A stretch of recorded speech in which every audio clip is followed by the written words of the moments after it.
अरे बेटी वो देखो, अमीर लड़का आ रहा है। पापा देखो मेरा दूल्हा आ गया है, ये कितना अमीर है। हाय।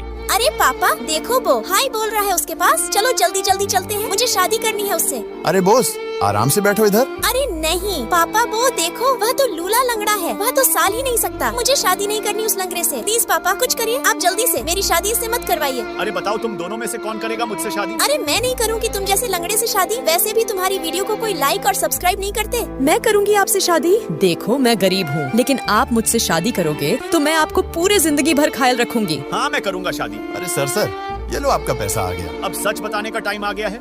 ये देखो मैं लंगड़ा नहीं हूँ, मेरे पास बहुत सारा पैसा है और तुम लोग लालची हो। तुमसे कौन करेगा शादी? मैं करूँगा गरीब से जो दिल के बहुत अच्छी है। और देखना यह लोग हमारे वीडियो को लाइक और सब्सक्राइब भी कर देंगे।